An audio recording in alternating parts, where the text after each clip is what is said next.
Hey friends, tonight we're slipping past the drawbridge and straight into the bone-deep chill of a real medieval castle. Not the kind you see in fairy tales, but the kind where the air bites, every shadow stretches forever, and the promise of comfort is just a distant memory. Picture this: twilight settling outside, you step beneath ancient stone arches, boots echoing across empty flagstones, and in the far corner, a single torch throws its shaky light on walls that have seen centuries come and go. You feel the cold in your lungs and under your skin as you wander deeper, every draft whispering secrets you're not sure you want to hear. Before you bundle up for this adventure, go ahead and like the video and subscribe, but only if you actually enjoy these nighttime journeys into the stranger corners of history. And while you're here, let me know in the comments where you're watching from and what time it is. There's something about seeing how far our little community stretches across the world. Now, dim your lights, maybe let that fan hum in the background for some extra atmosphere, and get ready to settle in. Tonight, we're exploring what it really felt like to live and survive in the icy embrace of a medieval castle. Imagine yourself crossing the threshold of a stone giant, the sort of place that dominates the distant hills, throwing long, cold shadows over the world below. This is the castle that everyone has seen in books, that everyone secretly imagines must be magical. A fortress of grandeur, banners, and warmth, where fires crackle in every hearth, and the noble life is nothing but feasts, velvet, and endless comfort. But that image, like most childhood illusions, is about to crumble under your feet as soon as you step through the heavy wooden gate and feel the world change around you. The first thing that hits is the air itself, a damp, biting cold that seems to seep straight through your skin, winding its way down to your bones. There's no gentle transition from the outside world. The temperature drops suddenly, as if the castle itself exists in another climate entirely, a world where warmth is rationed and every draft is a silent, invisible guest. Shadows clutch the corners of the wide, echoing courtyard, stretching further as the sun slips behind the battlements. Somewhere, a torch struggles against the gloom, the flame wavering in the breeze that twists through cracks and arrow slits. Every surface, from the flagstones underfoot to the thick walls soaring above, is stone, ancient, unyielding, and indifferent to your discomfort.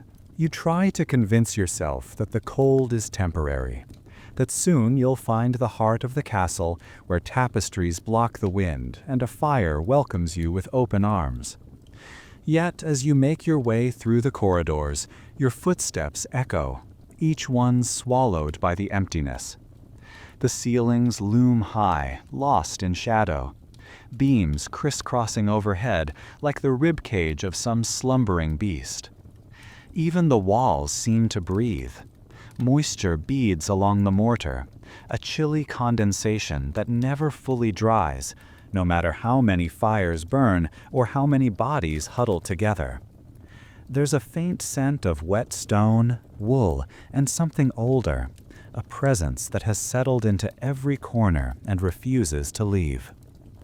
People bustle past, wrapped in layers upon layers of clothing, faces half hidden behind collars and scarves. Their movements are brisk, purposeful. No one lingers in the corridors longer than necessary. They don't look surprised by the chill, but there's an unspoken resignation in their eyes, a shared knowledge that comfort is a luxury, and warmth is borrowed, never truly owned. The more you observe, the clearer it becomes that the entire structure is built less for the humans living inside and more for the idea of defense, of endurance, of waiting out an enemy or a winter or both.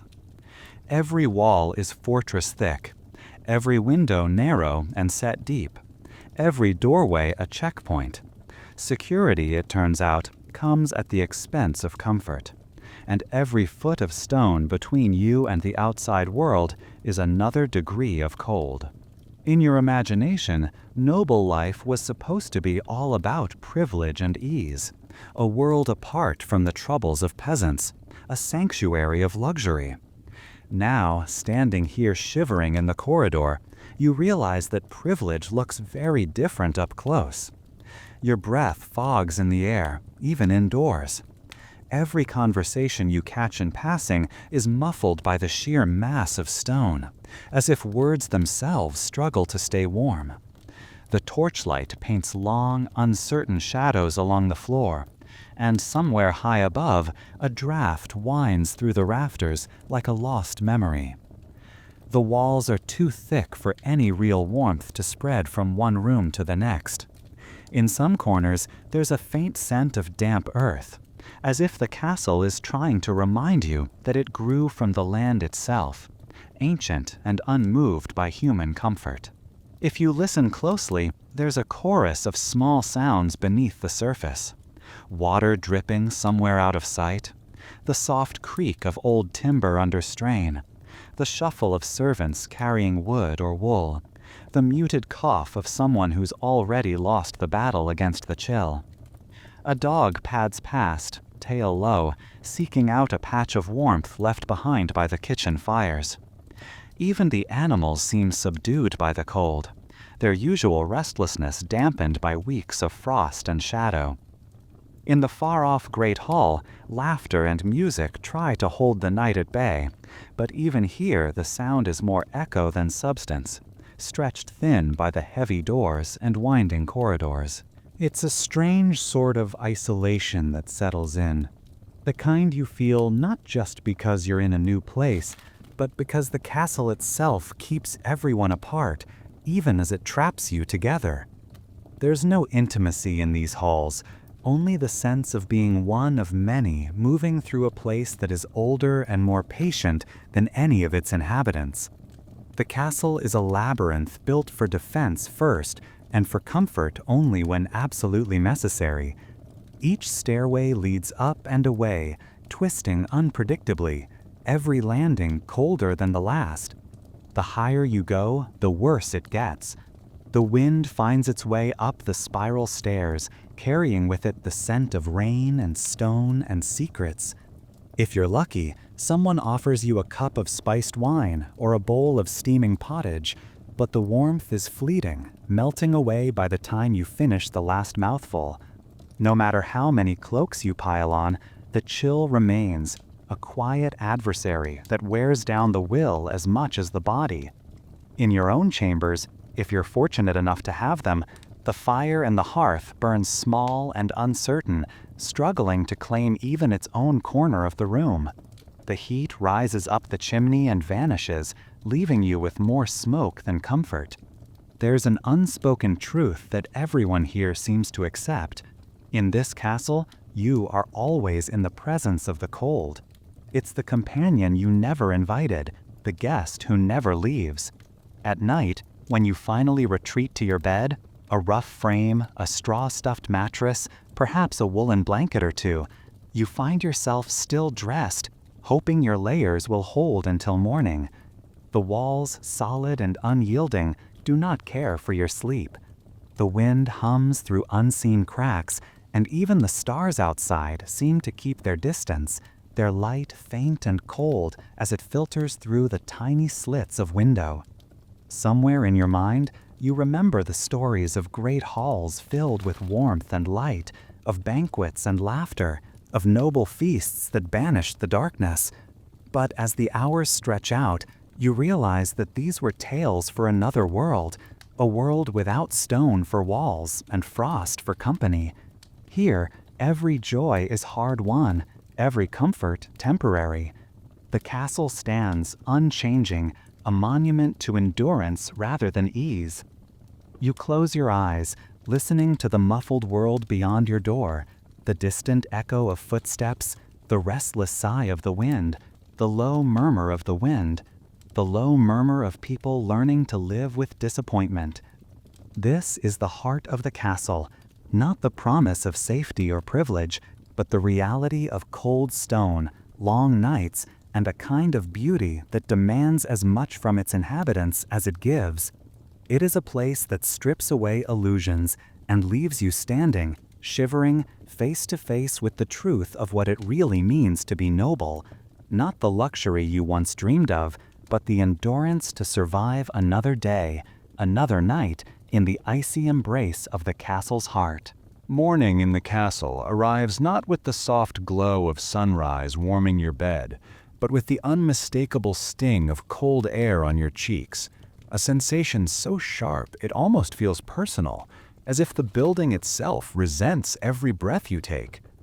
Long before the sun dares to climb above the battlements, the chill has already seeped into your bones, curling around your fingers and toes, finding every vulnerable spot that wool and linen fail to cover. There's no gentle transition from night to day here, only the persistent reminder that in a place built for war, comfort is an afterthought, a fragile hope that evaporates as soon as you open your eyes. You pull the blanket higher, hoping for a few more moments of stolen warmth, but the air above the covers is as merciless as ever. Breath rises in little clouds, each exhale visible in the gray half-light of dawn. Somewhere in the shadows, a servant stirs, perhaps bringing a half-hearted ember for the hearth, or collecting yesterday's ashes in a battered pail. The fire never really lasts through the night. You can still see the faint red glow among the charred logs, but it radiates more memory than heat. The room itself is vast and indifferent, its walls several feet thick, designed not to protect you from the elements, but to keep out armies, and, ironically, to trap every last bit of cold inside. There's a reason castle dwellers sleep in layers. Your nightshirt is just the beginning. Over it comes a tunic, then a surcoat, and, if you have them, a couple of cloaks for good measure. The lucky keep their shoes by the bed to avoid the icy shock of bare feet on stone, though no one ever seems to find the right pair in the dark. The floor is as unforgiving as the wind, holding on to the cold like a secret it refuses to share. No matter how many furs or blankets you pile on, the stone beneath your feet is always a betrayal. The very architecture that makes a castle so imposing from the outside becomes your enemy on the inside. Those impressive walls, built to withstand catapults and battering rams, might as well be the world's largest refrigerator. Each block of stone absorbs the night air, collecting moisture from every breath and every spill, so that by morning the walls sweat with a dampness that breeds mold in the corners and leaves your linens faintly clammy no matter how often they're aired. The windows, narrow and deep-set, are less for letting in sunlight and more for keeping out arrows and prying eyes. They offer little defense against the drafts that snake through every gap, swirling along the corridors and finding new ways to flicker out your candle just as you round the next corner. In this world, coziness is more of a strategy than a state of being. Tapestries hang not for beauty, but as shields against the never-ending battle with the cold. Heavy woven cloth is draped across stone in a desperate attempt to blunt the wind that sneaks under doors and through unsealed shutters. Sometimes, if the family is large enough or the winter is particularly cruel, beds are dragged into the great hall, everyone huddling around the one fire big enough to matter, surrendering all pretense of privacy in exchange for a few stolen degrees of warmth. Survival becomes a communal affair, a giant, shivering sleepover where every extra body is a buffer against the relentless chill. Yet, even in these moments, the cold finds its way in. The wind moans through the arrow slits and the gaps beneath heavy doors, swirling up the spiral staircases, rattling loose shutters, making the very walls themselves shudder with each gust. You watch as the candle on your bedside table sputters, its flame trembling in a draft that you can't quite locate. Every attempt to warm yourself is met with the castle's own stubborn resistance. The fireplace draws most of its heat up the chimney, the walls greedily leach away what little warmth is left, and the air remains stubbornly sharp and damp. Dawn in a castle isn't the gentle promise of a new day, but a challenge, a test of how well you've learned to endure, to adapt, to push aside longing for comfort and focus on simple survival. You stand by the window, looking out over the frosted courtyard, watching as servants hurry about their chores, their breaths forming little clouds just like yours. Life here means learning to accept the things you cannot change, the stone that never truly warms, the fire that never lasts, the drafts that turn every corridor into a miniature wind tunnel. As the day unfolds, you find yourself moving from one pool of warmth to the next, hovering near the kitchen when the bread is being baked, standing by the fire in the great hall, lingering in doorways where the sun, for a few fleeting moments, manages to reach through the slit of a window. Every small victory over the cold is temporary. The walls always win. By afternoon, the sun outside may be blazing, but inside the castle it is always early spring at best, late November at worst. Evenings bring a brief sense of hope as the fires are rekindled and the family gathers, but the cold never really retreats. It lingers in the walls, in the rushes underfoot, in the air that smells faintly of smoke and damp wool. Night returns quickly, and with it, the knowledge that tomorrow will be much the same. You wrap yourself again in every layer you own, the weight a comfort against the persistent bite of stone and wind. The sound of rain tapping against the roof above, the occasional shriek of the wind as it finds a loose shutter, the distant murmur of voices trying to make light of the endless chill. These are the rhythms of life in a place where every luxury is borrowed, every comfort fleeting. In the castle, you learn that your personal fortress is not truly your own. The cold does not respect status or wealth, and even the richest chamber is just another cell in the world's grandest, coldest icebox. The stone holds the stories of generations, of laughter, of longing, of countless mornings spent trying to remember what it felt like to be warm. And so you endure, learning to find meaning not in luxury, but in small triumphs. A fleeting patch of sunlight, the promise of a fresh-baked loaf, the companionship of others who, like you, have chosen to carve out a life within these frozen walls. Privacy, that modern miracle we take for granted, doesn't simply vanish in the castle, it never truly existed here in the first place. Behind those fortress walls, personal space is a foreign concept, something that belongs to fairy tales and the distant future. From the moment you wake to the moment you drift off, if you manage to drift off at all, you are surrounded by the presence, the breath, the noise of others. Even the silence, when it comes, is heavy with shared company. Your bedchamber, if you're lucky enough to call a chamber your own, is really a misnomer. It may bear your name, perhaps a coat of arms carved into the door, but it is anything but private. Servants come and go on their own schedule, one tending the fire, another arranging clothing, a third carrying out a half-empty chamber pot. Your maid sleeps on a mat near the hearth. A valet is curled up under an extra blanket in the corner. At least one footman, trained to stand as still as furniture, waits in the shadows in case you need something in the middle of the night. And this is before you add in the visiting relatives, diplomats, or passing nobles who may need to be accommodated for a night, a week, or sometimes entire seasons. Every sound in the chamber belongs to everyone. The shuffle of blankets, the low murmur of prayers whispered into darkness, the snores that rise and fall like waves on the sea. These are the lullabies of castle life. Someone gets up to tend to the embers, their steps echoing on the flagstones. Another coughs in their sleep and sends a ripple of unease through the room. It's not unusual for someone to mutter or even talk in their dreams, their words curling through the darkness and colliding with your own restless thoughts. And always, always, the rustling of layers, wool against linen, the scratch of a cloak being pulled tighter, the quiet click of a brooch unclasped by sleepy fingers.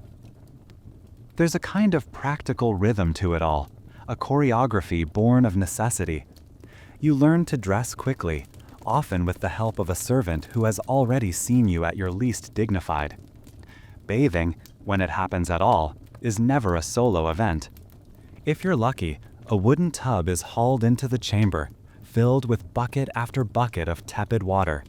And then a parade of attendants stands ready, one to scrub your back, another to hold up towels, a third to whisk away the soiled water before it soaks the rushes. No secret escapes observation. Even your sighs are witnessed. Your small irritations become fodder for castle gossip. Your briefest moments of solitude are interrupted by a gentle knock or a not-so-gentle inquiry about whether you require anything else. Letters are not truly yours. Most correspondence is dictated aloud, then copied by a scribe or a page boy, who often reads it back for your approval before sealing it with wax. Personal feelings, secret confessions, even the beginnings of a love poem are all vulnerable to a dozen sets of ears. Diaries, if they exist, are hidden away like treasure, sometimes literally buried beneath floorboards or tucked into the folds of a winter cloak. And yet, even these can be discovered and shared, passed around for amusement or advantage. By day, this communal existence is a strange kind of comfort, a reminder that you are part of something larger, a living, breathing household full of laughter, complaints, and unending business. But when darkness settles and the wind starts to wail through the cracks, this same closeness becomes claustrophobic. There is no escaping the warmth of another's body beside you, but also no respite from their coughs, sneezes, or midnight worries. If your neighbor wakes in a sweat from some vivid dream, you hear it. If someone in the next bed has lice, you discover it soon enough. If a guest is ill, everyone in the chamber lies awake, wondering whose turn will come next. The practical reasons for such proximity are obvious. Warmth is a resource to be shared, especially when the fire is little more than glowing coals. Families and their attendants cluster together for survival, because isolation is both wasteful and risky. The more people in a room, the more bodies to trap what little heat remains. It's a calculation that overrides embarrassment or discomfort. During the coldest months, the great hall might become a dormitory, with beds dragged as close to the hearth as space allows. Privacy is the price you pay for another day without frostbite. And then there are the nightly rituals, the small negotiations and silent agreements that allow everyone to coexist. You learn to avert your eyes when someone struggles with their layers, to tune out whispered confessions, to feign sleep when the noises become too much. Curtains hung around beds offer only the thinnest illusion of solitude, a visual shield, but never a true barrier. Someone inevitably opens the curtain at just the wrong moment, seeking a misplaced cloak or a familiar face in the shadows. Not all these moments are heavy or tense. Some are deeply human, laced with humor born from shared absurdity. You might hear a noblewoman complain that the dog, intended as a foot warmer, has claimed the only dry spot on the mattress. Or a kitchen boy, bunking nearby for the night, will grumble that he's never met a family with such cold noses and such loud dreams. Laughter bubbles up, quietly at first, then spreading through the room in a way that makes the darkness less daunting. For a while, you almost forget the cold and the discomfort and the absence of true privacy, because at least you are not alone. And when sleep finally comes, it arrives unevenly, drifting from one bed to the next, settling like a fragile truce over all the bodies crowded into a space too small for so many lives. Outside, the wind howls and the castle groans, but inside, for a few hours, you are part of a fragile community held together by necessity, by warmth, and by the shared, silent wish for one night of uninterrupted rest. In a castle, solitude is a rare and precious thing, but companionship, no matter how reluctant or unplanned, is the glue that holds every stone, every story, and every sleepless night together. The quiet of the castle at night is a delicate illusion, one broken not by the echo of armored footsteps or a whispering draft, but by a far more personal necessity. It's a predicament as old as humanity itself. Nature calls, and here, in these thick-walled fortresses, the answer is rarely dignified. To live in a medieval castle is to face, sooner or later, the realities of nighttime hygiene, the kind that tests both your bravery and your ability to see humor in discomfort. The chamber is still, every breath visible in the icy air. You lie awake, bundled in wool and linen, acutely aware of the gentle but unmistakable pressure growing in your bladder. There are no soft carpets or slippers to soften the journey. The flagstones beneath your feet are as cold as the heart of winter, sending a shock straight up your spine the moment you set foot outside your bed. Each step across the room is a quiet negotiation with fate, hoping you don't trip over someone's shoes, a sleeping dog, or the feet of a servant curled in a corner. If you are fortunate and rank high enough in the castle's hierarchy, your journey ends at the garderobe, a medieval toilet that's little more than a narrow alcove built into the outer wall. Sometimes the entrance is hidden behind a heavy curtain. More often, it is a cold, unwelcoming passage jutting out like a stone balcony. Here, in the thin moonlight and the persistent draft, you face the ultimate reality check of noble living. The seat, if there is one, is a simple plank with a hole, beneath which a vertical chute drops whatever you leave behind straight down into a cesspit, the moat, or some dark corner of the castle foundations. There are no lids, no privacy, and certainly no pleasant fragrances, just the lingering perfume of days gone by and the haunting suspicion that you are never truly alone, what with the spiders and other creatures drawn to the damp. If the garderobe is in use, too distant, or simply too dreadful to contemplate, your next best hope is the humble chamber pot, a ceramic bowl tucked discreetly under the bed. By day, it's out of sight and out of mind. By night, it is a lifeline, a silent participant in the shared awkwardness of castle living. The act of using it is an exercise in humility, as privacy is never guaranteed. A cough from a neighboring bed, the shuffle of a servant on their way to tend the fire, or the quiet snicker of someone who has been there before reminds you that embarrassment is always lurking just outside the curtain. Once your business is done, the chamber pot is slid carefully back beneath the mattress. In the morning, a servant, whose opinion of you is directly related to how heavy the pot is, empties it, sometimes with an expression that says more than words ever could. On nights when illness or weather keeps people confined to their beds, a single room can hold a dozen such vessels, each vying for space in the crowded shadows, their contents a grim reminder of how far modern comfort truly is. But for those who must make the trek to the garderobe, another layer of castle life is revealed. The stone passageway, slick with condensation, leads you to a narrow ledge protruding from the outer wall. If you're lucky, it's enclosed enough to shield you from the wind. If not, the elements are your only companions. The wind whistles through cracks, swirling around your ankles and making you question every choice that brought you here. Beneath you, the drop is long and unromantic.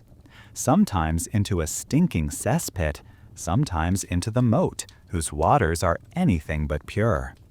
By day, these same waters may look picturesque, reflecting banners and battlements, but by night, they are a swirling soup of waste, rain, and whatever else finds its way down the chutes. Some castles tried to outsmart the stench, adding tiny vents for airflow.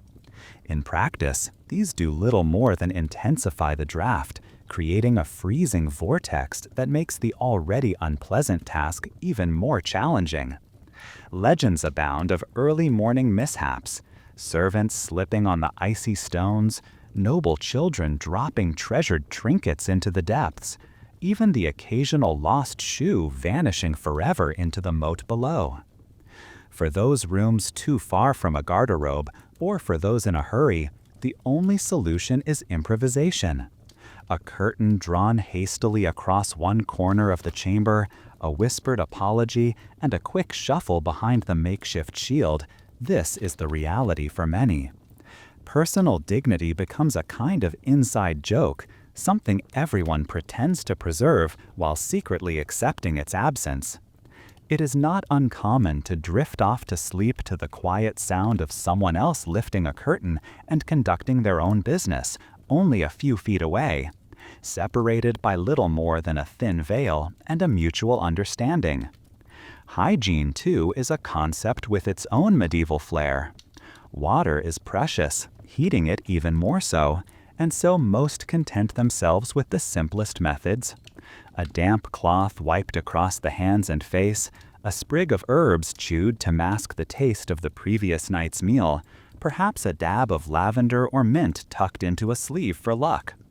The garderobe, for all its faults, is occasionally cleaned, sometimes by servants lowered on ropes to scrub the cesspit. An unenviable task, but one that keeps the worst horrors at bay, at least for a while. Rumors persist of ingenious nobles who devised early flushes by tossing buckets of water down the chutes. But such innovations rarely last, and more often than not, nature reclaims her territory with a stubborn vengeance. There are even stories of garderobes positioned strategically over castle walls, offering would-be invaders an unpleasant surprise as they attempt to scale the fortress.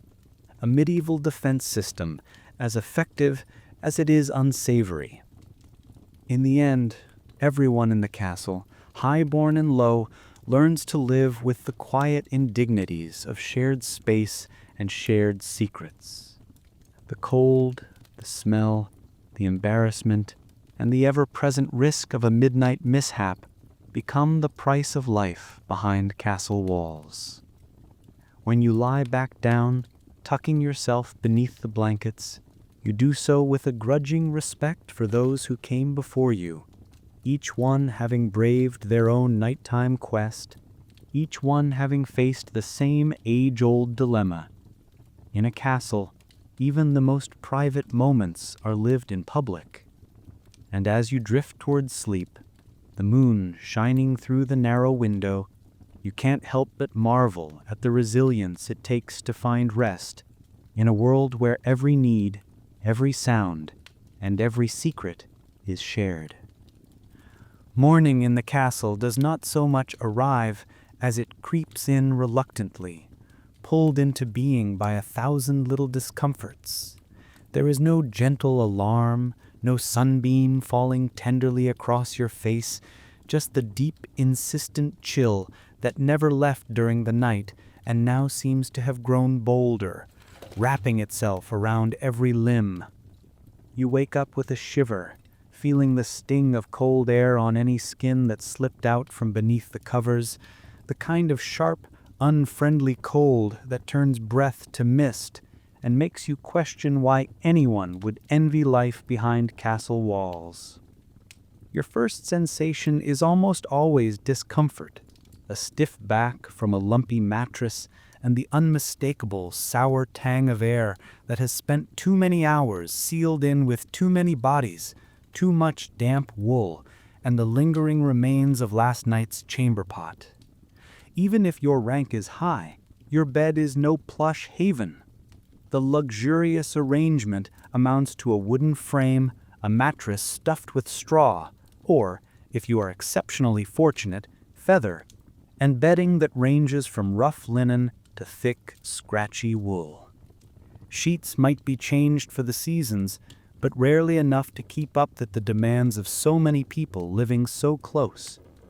The straw mattress, having done its best to hold your shape through the night, now gives off an earthy scent that mixes with smoke from the hearth and the pungency of old sweat. leaving you blinking in the semi-darkness, longing for fresh air. The blanket you cling to is more weight than warmth, a heavy layer that manages to trap the chill as much as it shields you from it. If you're lucky, a dog has claimed a spot at your feet, sharing a bit of its body heat in exchange for a soft place to sleep. But the dog, like you, is resigned to waking early. The first footsteps echo through the corridor as servants begin to stir, setting the castle's great morning machinery into motion. It's not just the cold that greets you, but the nose-wrinkling blend of unwashed bodies, old food, and the omnipresent tang of the garderobe or chamber pots, which now await emptying. Servants hurry to collect them, some with practiced efficiency, and others with weary resignation. And the way they wrinkle their noses is a silent commentary on the realities of noble life. No amount of sweet-smelling herbs, no little sachets tucked beneath pillows can fully mask the truth. In a castle, the first breath of day is a complicated mixture of history, humanity, and necessity. Rising from bed is an act of will. Your clothes, left folded nearby, are often as cold as the air. Linen shirt, woolen hose, and all the layers that kept you alive in the night must now be wriggled back on. The act itself is a chilly dance, accompanied by the muffled grumbles of those around you also braving the dawn. If you have attendants, they're ready to help, though their hands are no warmer than yours, and their small talk does little to distract from the cold. In the background, the great hall begins to stir. Distant clatter from the kitchens, the dull thud of firewood on stone, and the first nervous calls of the day's duties. Breakfast in the castle is not a meal to look forward to, but a necessity endured. The scent of smoke and boiling oats drifts from the kitchens long before anything truly appetizing emerges. On a normal day, the fare is simple and hearty. Pottage, a porridge-like stew made of whatever grains, vegetables, or scraps are left from the week. If you're lucky, it's accompanied by bread, dense and sometimes days old, cut thick enough to serve as both food and, if need be, plate. The bottom layer of the loaf, called the trencher, absorbs whatever stew is left and is just as likely to be given to the dogs or the servants as it is to be eaten by anyone of rank. If you are especially favored, you might find a dried fruit, a bit of cheese, or a slice of last night's salted meat alongside your bowl. But variety is the exception, not the rule. For most, the food is bland. Spices are rare and precious, saved for feasts or important visitors. The daily drink is ale or watered-down wine, since the well water is often deemed unsafe. Even children sip from mugs, and it's not unusual for the first meal of the day to carry the faint buzz of drink, everyone bracing themselves for whatever the castle has in store. Meals are taken in a dining hall that is as chilly and impersonal as the rest of the structure. Long wooden tables stretch across the room, benches pulled close, each person bundled in layers, shoulders hunched against the draft that still finds its way in despite all efforts to block it. There are no napkins, just sleeves, and no one expects grace or delicacy this early. Hunger and cold make for brisk, practical conversation. A nobleman might joke about finding the warmest seat near the fire. A servant might whisper about the quality of the bread. But everyone eats quickly, more intent on filling their stomachs than savoring flavors. The kitchen staff, already up for hours, shuffle in and out, arms loaded with pots and buckets, the steam from their labors clinging to their hair and faces. Behind the scenes, cooks and scullions debate what will last until the next delivery, measuring out the week's rations with the caution of people who have learned to expect scarcity, even in times of plenty. Some mornings bring little surprises, perhaps a roasted joint of meat saved from a recent hunt, perhaps a handful of berries dried and hoarded through winter. But always, the sense remains, Every meal is a small battle against monotony and want. For those who find themselves missing the comfort of solitary meals or soft beds, the morning is a time of reckoning. The chill does not discriminate, the hunger is universal, and every noble, however high their title, endures the same awkward dance, bracing themselves for another day in a place that asks for resilience instead of indulgence.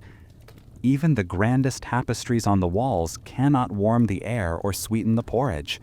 What passes for luxury here is simply a few degrees less cold, a mouthful less bland, a morning when the fire in the hearth has not gone completely out.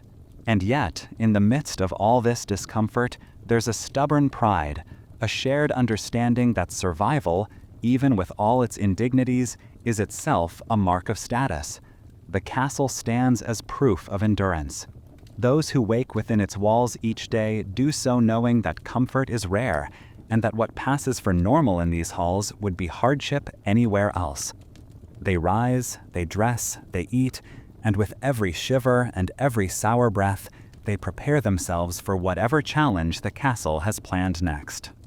Castle food is not the sumptuous fantasy that glows in the imagination, not the endless feasts and golden goblets that fill the songs of minstrels.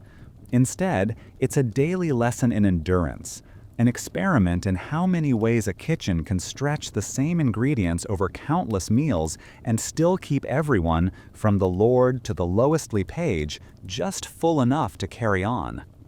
If you're picturing gleaming tables crowded with roast swan, sugared fruits, and rivers of red wine, you're dreaming of feast days, special occasions when abundance becomes theater. But those days are rare. The reality, most mornings and most nights, is a far more muted palate. Your first encounter with the castle's cuisine usually arrives in a wooden bowl, steaming from the kitchen's great hearth. Pottage. It is the staple, the fallback, the default answer to what's for dinner, every day but the rarest of celebrations. Pottage is not one recipe, but an ever-changing mystery, a porridge-like stew that collects whatever odds and ends survive the week. Yesterday's oats, the tail end of a turnip, a carrot on its last day, a handful of barley, all bobbing in a vague broth colored by whatever bones or herbs could be scavenged. Sometimes there's a scrap of rabbit or pigeon, sometimes a suspicious piece of dried fish, sometimes just the soft mush of grains cooked to surrender. On unlucky days, the taste is as bland as the color, a grayish beige that reflects the castle's own endless stone. Texture is not a concept in medieval cooking. Food is boiled until it can no longer resist. Bread, meant to accompany every meal, is heavy and rough, baked with whatever flour could be milled, and often speckled with remnants of husk and chaff. Fresh bread is a delight when it comes, but more often the loaves are days old, sliced thick, the bottom crust, the trencher, destined to soak up the stew before being tossed to the dogs or the poor. Meat is an occasion, not a habit. When it appears, it might be a joint of beef, a roasted fowl, or something less familiar, whatever the steward could store or the hunters could bring back. Preservation is a daily concern. There are no ice boxes, only barrels packed with salt, smoked meats hung from rafters, and pickled fish sealed in brine so pungent it could wake the ancestors. When meat is served, everyone hopes it was properly cured, for the line between savory and spoiled can be as thin as a kitchen knife. More than one dinner has ended with a quiet trip to the garderobe and a vow never to trust Tuesday's roast again. Spices. Now there is a true currency.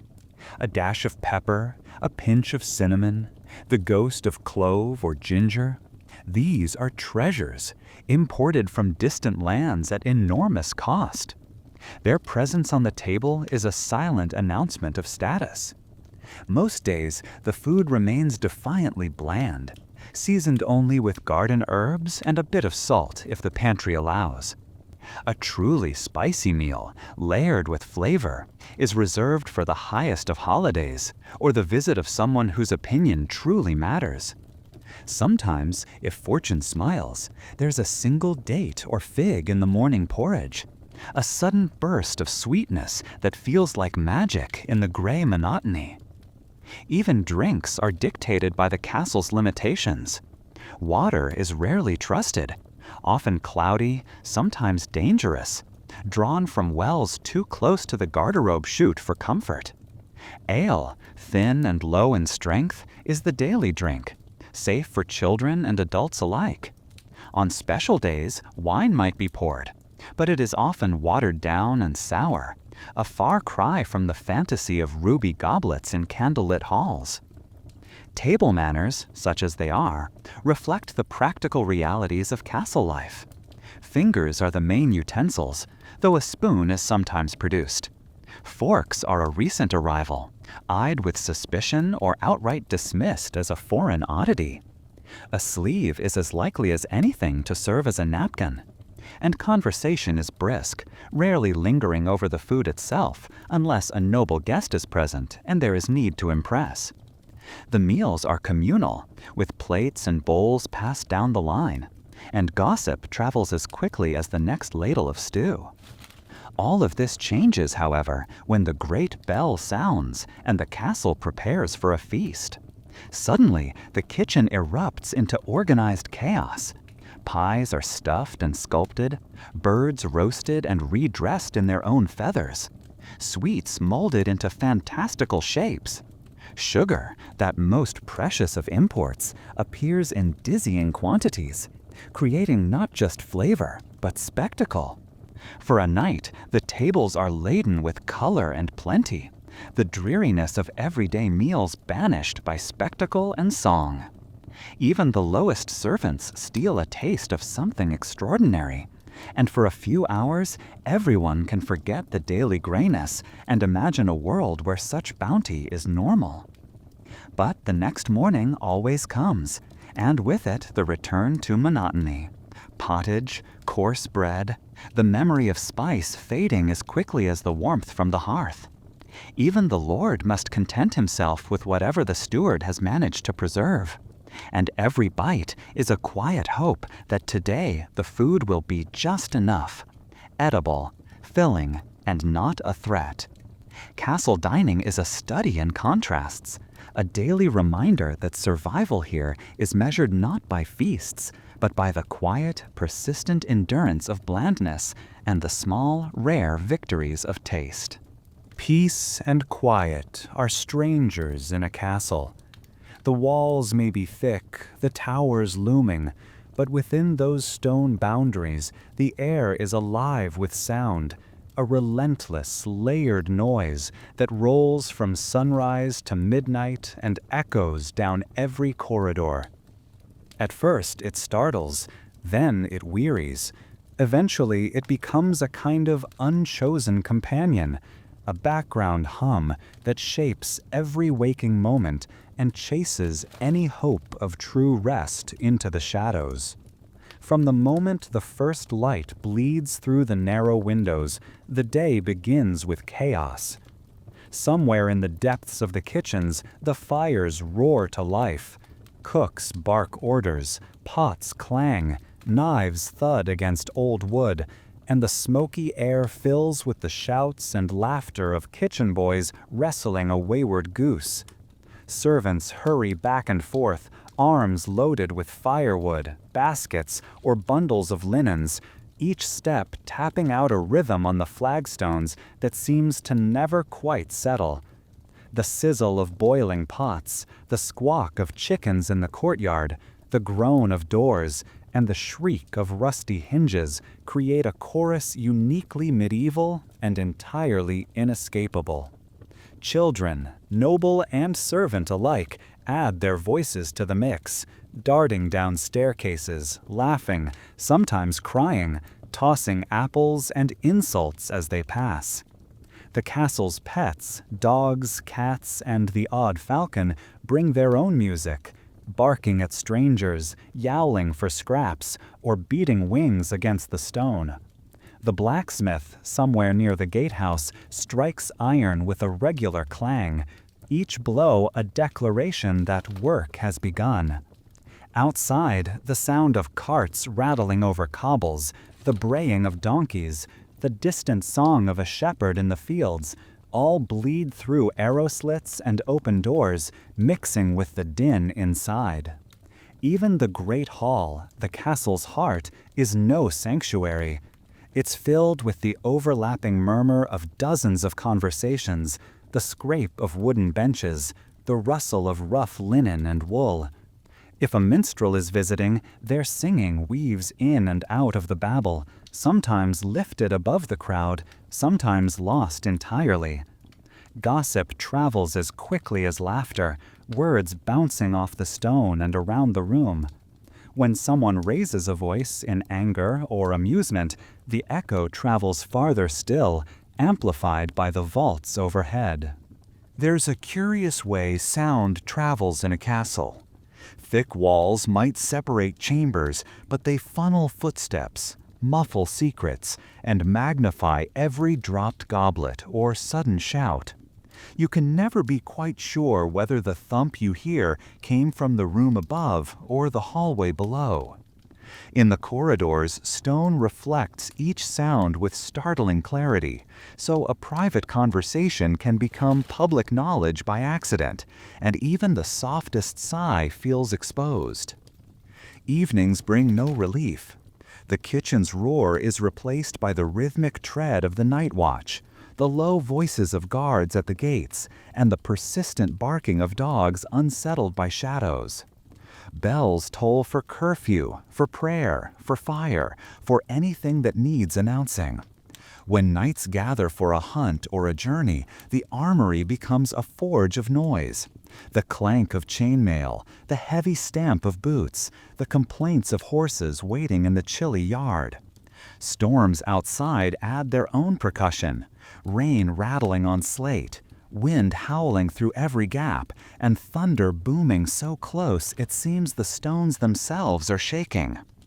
The constant noise becomes a test of nerves, especially for those not born into it. Some castle dwellers become skilled at tuning out the den, carving out small bubbles of silence with closed eyes and deep breaths. Others seek refuge wherever they can, a quiet chapel, an empty turret, or simply a moment stolen beside a shuttered window. Some try stuffing wool in their ears, a small luxury reserved for the truly desperate or the quietly clever. For a few, the noise becomes a comfort, a reminder of life, of company, of a world that is always in motion and never entirely alone. But for most, the endless racket is simply part of the landscape, as immovable as the stone walls themselves.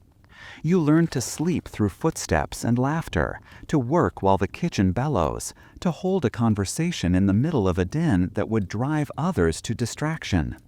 If peace comes at all, it is in the late hours when the last candle gutters out, and even then, the snore of a neighbor or the howl of wind through a loose shutter reminds you that solitude, like silence, is never guaranteed. To live in a castle is to share every hour with others, every moment filled with sound. Some days it grates, sharpening tempers and shortening patience. Other days it dulls the edges of loneliness, binding a community of strangers together with noise and necessity. Either way, the castle teaches you that quiet is not the absence of sound, but the rare golden moment when, just for a heartbeat, the world forgets to shout. Time inside the castle walls does not march. It drifts, dragging one day into the next in a slow procession of repetition and sameness. At first, the place dazzles with its scale and mystery, but as the weeks wear on, routine settles over every stone and tapestry like a thin layer of dust. The world outside may pulse with the chaos of seasons, storms, and rumors, but within the castle, every day is remarkably the same. The morning's duties are always waiting. After breakfast, nobles and servants alike turn to their assigned roles. Accounts to be checked, linens to be mended, grain stores to be tallied, messages to be written, disputes among tenants to be judged, or at least politely ignored. There's always something to oversee, repairs to the gates, an inspection of the wine cellar, a count of the remaining firewood. The lord walks the battlements, pausing to exchange a word with the guards or gaze out at the distant hills. The lady of the house meets with her steward, takes stock of supplies, and listens with patience as the cook complains about the state of the turnips. When the day's tasks are done, the hours stretch long and thin, demanding to be filled. Some seek distraction in embroidery, stitching endless flowers or scenes from memory, needle rising and falling in time with half-heard conversations. Others play board games, nine men's Morris, chess, or backgammon. The same moves played so often that the pieces seem to develop personalities of their own. Cards are rare, dice even rarer, though both are sources of mild scandal if played for anything more than pride. Reading is a privilege for the few who can manage it, and books themselves are rare treasures, hand-copied, jealously guarded, and usually written in Latin. More often, a story or ballad is shared aloud, someone reciting a well-worn tale while others listen with the patience of people who know they'll hear it again tomorrow, and the next day, and the next. When a minstrel or visiting guest brings something new, a song from another land, a riddle, a bit of gossip, everyone leans in, hungry for anything that breaks the monotony. Music weaves in and out of castle life. A lute or harp appears, its strings plucked in the corner of the hall. Sometimes there's dancing, more out of obligation than joy, with partners circling, bowing, and occasionally laughing at a well-timed misstep. But even music becomes predictable when the melodies are always the same, when every feast or gathering follows the same pattern of toasts and praise and cautious glances at who sits where. Hobbies emerge out of necessity. Some take up hawking, standing in the cold for hours while a bird of prey sulks on a gloved wrist, swooping now and then in pursuit of a reluctant rabbit. Others turn to animal husbandry, keeping track of the castle's dogs or tending the horses, fussing over details for lack of anything better to do. A few noblewomen become fiercely competitive in their management of the household stores, inventing new ways to track flour, dried beans, and the number of candles burned each week. For those with a curious streak, alchemy offers a tantalizing distraction, mixing powders and liquids in secret corners, hoping to turn lead to gold, or at the very least, create a bit of harmless smoke. But most experiments fizzle, leaving nothing but a lingering scent and a stain on the table. Loneliness, despite the crowd, is a quiet undercurrent. There are plenty of people, but not much privacy, and every conversation feels borrowed from the day before. Secrets are hard to keep, and even harder to create. When conversation dries up, there are always the familiar standbys: the weather, the price of grain, the failings of someone's distant cousin, the eternal debate about whether the moat smells worse this year than last. Gossip circulates at lightning speed, cycling through the same stories, embroidered a little more each time. Sometimes the monotony becomes unbearable, and a restlessness creeps into the bones. People pace the halls, count the stones in the courtyard, or invent tasks just for the sake of movement.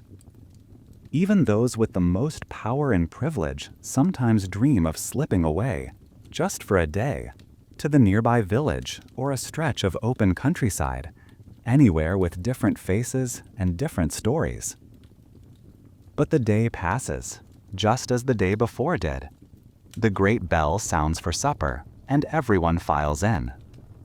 There's a moment as the candles are lit and shadows dance on the walls when it's almost possible to imagine that something new might happen. But soon enough, the patterns reassert themselves. Another meal, another song, another whispered conversation that will echo through the chambers tomorrow. In the end, it's not the storms outside or the threats at the gates that wear people down. but the gentle, steady erosion of days without change. A slow grinding of time that leaves everyone longing for something, anything, to surprise them. Until then, life in the castle remains a tapestry of repetition, intricate, enduring, and unchanging, as much a prison of routine as a sanctuary of stone. In the stony silence between the echoes of daily routines, a different kind of energy crackles through the castle's halls, a current made not of chores or duties, but of words, glances, and the sharp tang of suspicion. For all its sameness, life in a castle is never entirely safe, and beneath the surface of ordinary days there runs a restless stream of intrigue.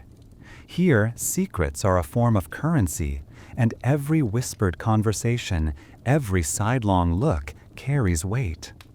Gossip is as persistent as the cold. It begins with a servant hurrying through the corridor, overhearing something meant for private ears and passing it on with a shrug and a knowing smile. By midday, a handful of stray words has become a tale, exaggerated, embroidered, sometimes twisted entirely out of shape. The stories drift from the kitchen to the great hall, slip between chambers, and circle back again, picking up new details with every telling. No one is immune. The lord's temper, the lady's health, the cook's mysterious purchases, the new arrival whose accent hints at a foreign origin. Every small event becomes a thread in the tapestry of castle life. Some of it is harmless, a distraction from the monotony, a way to pass long afternoons. But not all rumors are created equal. A misplaced word about a missing jewel, a servant seen in the wrong wing at the wrong hour, a note found in the rushes by a curious child, these can set off waves of anxiety that ripple through every level of the household. Paranoia flourishes in stone-walled places, especially when food is short, tempers are frayed, or outsiders arrive with too many questions and not enough answers. Those at the top of the household must be always on guard, for danger rarely comes in broad daylight or with banners flying at the gate. More often, it creeps in with the new steward, the distant cousin, or the charming visitor who seems just a bit too eager to know the layout of the inner keep. Rivalries spark over inheritance, alliances, or perceived slights. A jest at dinner can be remembered for years, reinterpreted and weaponized at just the right moment. Some intrigues are nothing more than attempts to secure a better marriage, a bigger portion at supper, or a private audience with the Lord. Others carry darker intentions. It is not uncommon for the castle's atmosphere to shift suddenly. One moment open and festive, the next brittle with tension. You might notice more guards posted at doors, servants moving with hurried whispers, or the steward casting nervous glances at the Lord's cup before he dares to pour the wine. Sometimes a favorite hound vanishes, or a trusted advisor is quietly replaced. In rare cases, the shadows grow thick with fear.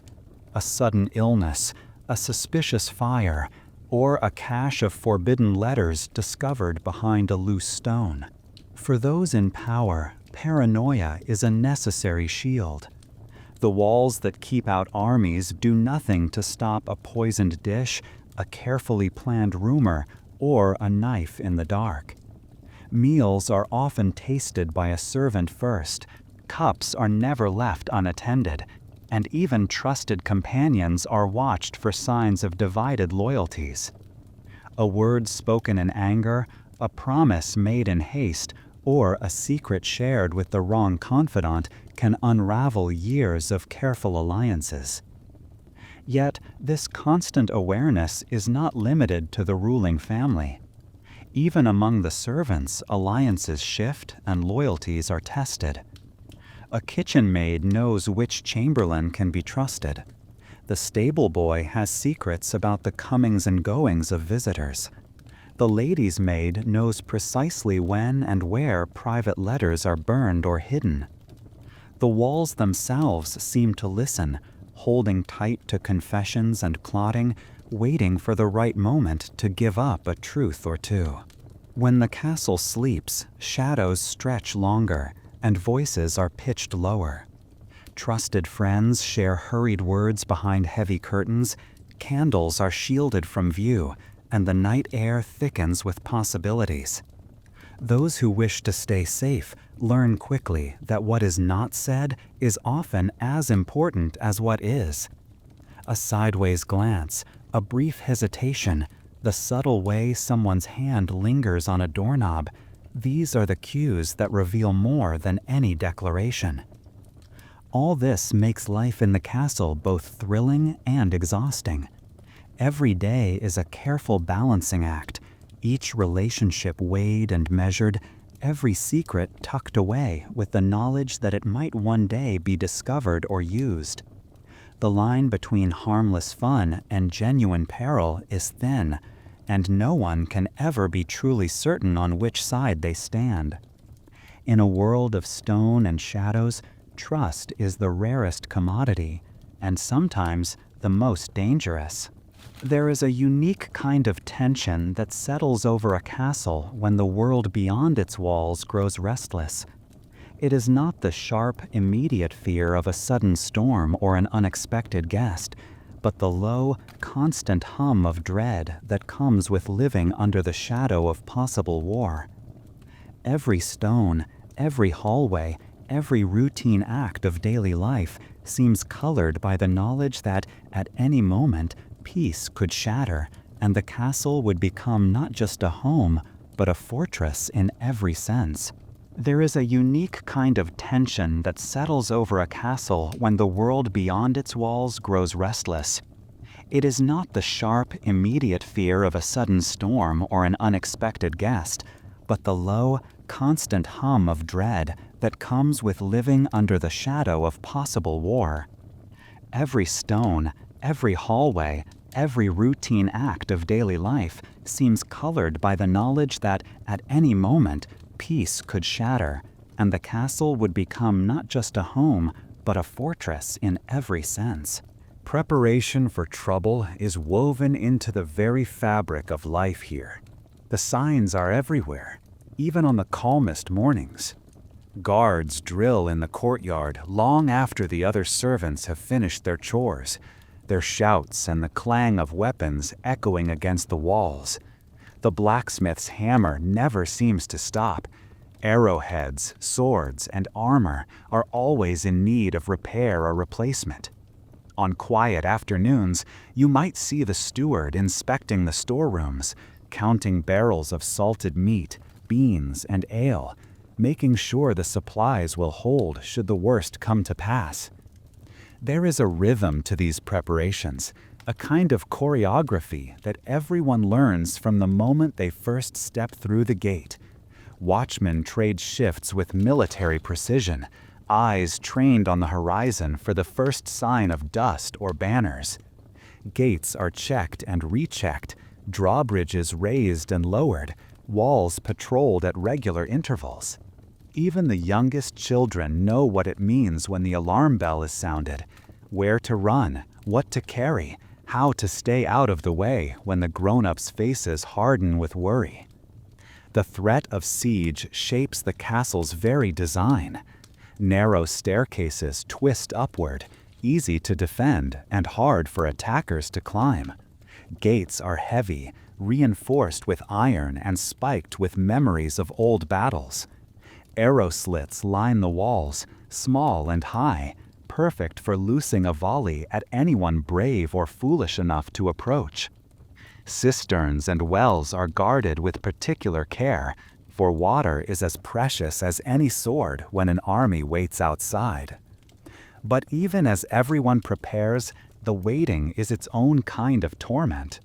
The mind drifts to possibilities, rumors of distant skirmishes, stories of towns sacked and fields burned, messengers arriving at odd hours with sealed letters and anxious faces. Ordinary tasks become shadowed with anxiety. The kitchen staff wonders if there will be enough flour, enough salt. The stablemaster checks that the horses can be moved quickly.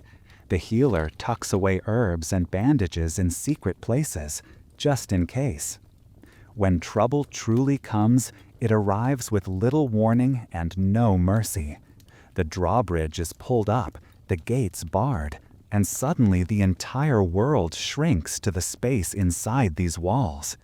The routine becomes stricter, each task carried out with tense urgency.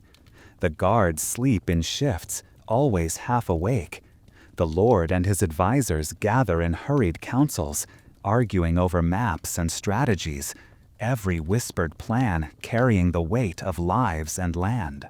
The siege itself is a slow, grinding trial, a test of patience, endurance, and unity. Days and nights blur together in a haze of fear and boredom. The enemy outside might shout taunts or send volleys of arrows over the walls, but more often, the true threat is simply the passage of time. Supplies run low, water is rationed, food stretches thin, tempers flare. The sick are tended quietly, away from the others, their fates a silent warning to everyone else. Inside, life becomes a careful balance of duty and distraction. The children are kept occupied with simple games, songs, or stories, though even these are touched by tension. The castle priest leads more frequent prayers, his words searching for hope in the face of uncertainty. Songs at supper become quieter, laughter brittle and quick to fade. Eyes are always on the lookout for betrayal or error. A single missed watch, a misplaced torch, could spell disaster for all. Yet, amidst the fear, there is also a fierce determination. Each day that passes is a small victory. The sense of unity, of shared struggle, binds everyone together in ways that ordinary life never could. Old grudges are set aside, and every hand, young or old, noble or servant, finds a task to do. The castle becomes a living organism, every person a vital part of its defense and its hope. But when darkness falls and the fires burn low, doubt creeps in. The sound of drums in the distance, a flicker of movement on the hillside, the hoot of an owl. Every noise outside the walls sets nerves on edge. There are stories of sieges that lasted months, even years, and everyone knows that survival is as much about spirit as it is about stone and steel. In these moments, the true weight of castle life is revealed, not just in the threat of violence or the routine of defense, but in the heavy silence of waiting, in the shared glances that say more than words, in the stubborn hope that dawn will bring news of retreat or relief, or at the very least, one more day of survival. Life in a castle is a life lived in the shadow of uncertainty, a delicate balance between courage and fear, duty and desperation, where every day without disaster is both a blessing and a new reason to prepare. Visitors to the castle are never just guests. They are a force that upends the fragile equilibrium of daily life, sweeping in with baggage both literal and metaphorical. In the medieval world, the arrival of neighbors, whether friendly, allied, or merely powerful, brings with it a particular blend of excitement and unease. Hospitality is an unspoken law, a ritual observed as faithfully as prayer or defense. But the rules are layered and exacting, and the consequences of a misstep can echo far beyond the walls. When word spreads that company is on the way, a distant cousin, a rival lord, a bishop, or the king's envoy, the entire household transforms. Servants scramble to prepare guest chambers, scrubbing rushes from the floors, hanging fresh tapestries, beating dust from mattresses. Cooks double their efforts, rooting through storerooms for spices and preserves saved for just such occasions. The steward tallies wine and ale, calculating how far the cellars can be stretched without shame. The lady of the house consults her wardrobe, choosing garments that signal both status and modesty, while the lord rehearses polite phrases, rehearsing every possible greeting and farewell. No one is immune to the disruption. Sleeping arrangements are shuffled, with family members or retainers yielding their chambers to more important visitors. The crowded nature of castle life grows even tighter, as people jostle for space at the hearth or the table, and privacy, already rare, evaporates entirely.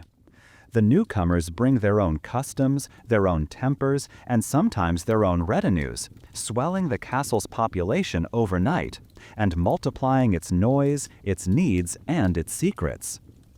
Medieval etiquette demands that hosts offer their best. The guests must be greeted at the gate, their horses and servants cared for as attentively as the visitors themselves. A proper welcome is a performance. The right words, the right bow, a careful reading of status and subtle rivalry. Food is presented with ceremony, and the household strives to create an atmosphere of abundance even when resources are strained. Every detail is scrutinized, every gesture weighed. Is the meat seasoned enough? Is the wine cool and clear? Are the beds soft, the linen fresh, the fire crackling in every guest chamber? A careless omission, however small, could be recounted at other halls for years, transforming into a slight or a snub in the retelling. But hospitality is a two-edged sword. While it builds alliances and cements old friendships, it is also a stage for subtle power games.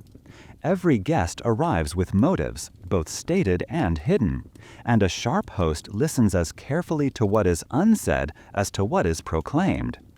At the high table, conversations twist and turn, probing for weakness, offering compliments laced with warning, testing the mood of the house. Rumors pass quickly, and every word has the power to open doors or close them for good. The practicalities are no less fraught. The influx of people stretches supplies, taxes the kitchen, and stresses the patience of everyone from the scullery maid to the master of arms. Tempers flare as plans are interrupted, routines rewritten to accommodate new priorities. Games of chess, music in the great hall, and evening prayers all take on an edge of performance, each gesture watched and weighed by unfamiliar eyes. Some visits last a single night, others drag on for weeks or even months, especially if storms trap the guests or politics make a departure impolite. The longer the stay, the more the castle begins to creak under the strain. Old alliances may blossom or old wounds reopen. Young people circle each other with a mixture of curiosity and calculation, new romances budding or old grievances resurfacing over supper or a stroll along the battlements. Through it all, the need for diplomacy is constant. A word spoken too sharply, a joke at the wrong person's expense, a guest left waiting too long for a servant's attention, any of these can become the seed of a quarrel, or worse, an insult carried back to the guest's own household, spreading tension far beyond the castle gates. In this world, hospitality is both shield and weapon, a dance of courtesies designed to keep the peace even as it quietly tests every bond. Eventually, the guests take their leave, accompanied by gifts and farewells and the hope that the future will be shaped by goodwill. The castle breathes a sigh of relief.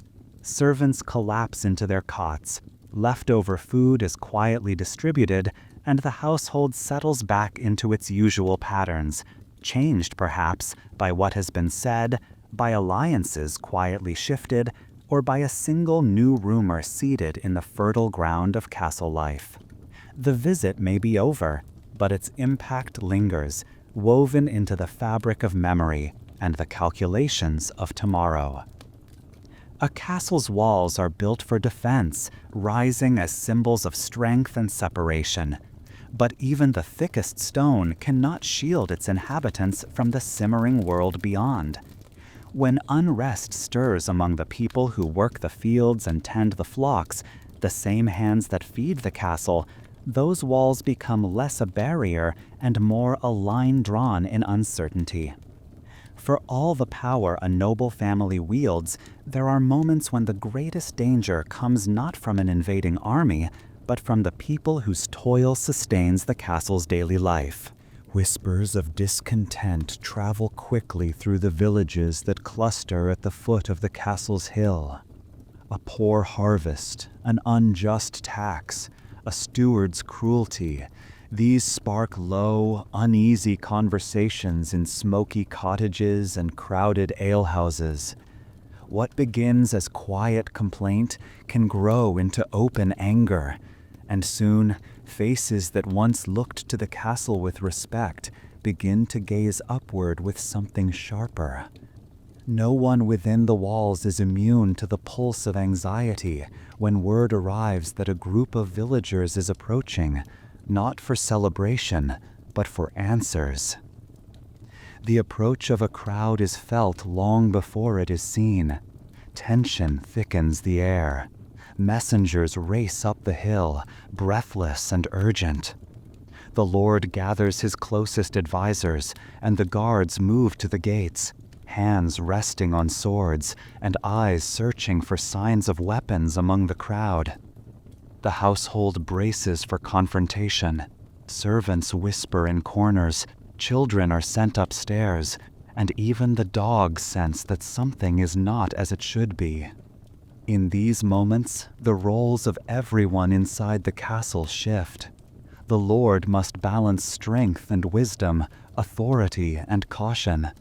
To answer the crowd with force is to risk turning anger into rebellion. To ignore their grievances is to invite unrest to fester. Instead, a delicate dance begins, a display of calm authority from the battlements, a show of order among the guards, and, if wisdom prevails, a willingness to listen. A few trusted villagers are called forward to speak for the group, their voices trembling as they lay out their demands or recount their hardships. Sometimes the meeting is tense but peaceful. Promises are made, taxes to be eased, grain to be distributed, a cruel overseer to be punished or removed. Other times, negotiations falter, frustration bubbles up, harsh words fly, and stones may be thrown. On rare and desperate days, the crowd pushes against the gates, and the guards are forced to defend the threshold with drawn weapons and stern warnings.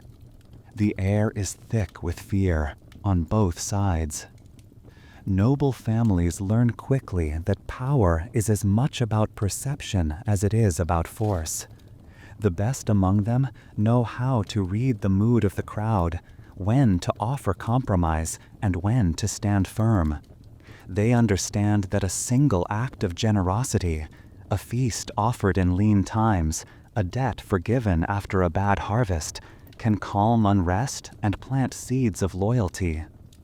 But there are those who rule with a heavier hand, whose impatience or pride stirs resentment that lingers long after the crowd disperses. For the castle's inhabitants, such encounters leave a mark. Even after the villagers return to their homes, the memory of angry faces at the gates haunts the halls. Old fears resurface. What if next time the crowd brings torches? What if their numbers swell? What if someone inside the castle sides with those outside? Rumors take root and grow, the usual routines shadowed by a lingering sense of unease. Conflict between lord and peasant is not simply a story of us and them. It is a cycle, sometimes brief, sometimes stretched over years, in which trust is broken and rebuilt, in which the powerful are forced to reckon with the needs of the many. The castle, for all its might, is never truly safe when the ground beneath it trembles with anger. And so life resumes, the gates closing once more. The fields stretch out, golden and patient. The villagers return to their work. And within the walls, every decision is now weighed with a new awareness. The knowledge that peace is fragile, that authority must be earned again and again, and that the walls, however tall, cannot keep out the world forever. Cleanliness in the medieval castle is more dream than reality, a shifting illusion, always just out of reach. Life behind stone walls is defined by constant proximity to others, by the press of bodies and the ceaseless labor of daily living, and so the struggle to stay clean becomes a battle fought on many fronts and rarely, if ever, won. The myths of gleaming courts and fragrant nobles crumble quickly under the weight of experience. Despite what the bright tapestries and polished silver might suggest, the air inside the castle is thick with odors, both old and new. The smoke of countless hearth fires, the tang of sweat, the musty scent of damp wool and rushes trampled underfoot, all blend together to create an aroma that lingers in every corridor and clings to every garment. No matter how many sprigs of lavender are tucked behind earthenware jars, or how often handfuls of herbs are scattered across the floors, the castle's true perfume is always a blend of humanity and hardship. Bathing is rare, a luxury reserved for special occasions or the privileged few. Water must be hauled, bucket by bucket, from the well or river, then heated over a smoky fire. Filling a wooden tub takes time, fuel, and the help of many hands. For the lord or lady, this ordeal might happen once a month, accompanied by an audience of servants, and announced throughout the household as a noteworthy event. Most others make do with a quick wipe of a damp cloth. Face, hands, and perhaps feet, if time and water allow. To be truly clean is a hope, not an expectation. With so many bodies crowded together, parasites flourish. Fleas and lice are not an occasional annoyance, but a daily reality. Combs with fine teeth are prized, not as symbols of vanity, but as weapons in an unending war against crawling discomfort. Heads are checked in the morning light, and stories abound of desperate remedies. Onions crushed and rubbed onto skin, vinegar dabbed along the hairline, pungent oils smeared behind the ears. Linen shirts are boiled as often as possible, but woolen clothing is more stubborn, hiding its tiny tenants until the itching becomes impossible to ignore. Beds, for all their blankets and pillows, are rarely free from unwelcome guests. Straw mattresses and woolen covers, shared by many, provide perfect hiding places for bedbugs, who emerge in the night to feed and vanish by dawn. The itch, the restless sleep, the muttered curses in the dark, these are as much a part of castle life as banners and banquets. Even the animals brought inside for warmth carry their own clouds of fleas, and dogs, cats, and even hunting birds all add to the endless cycle of scratching and sighing. Diseases move quickly in these conditions. A cough can pass from one bed to another in a single night. A fever spreads through the household before anyone can trace its source.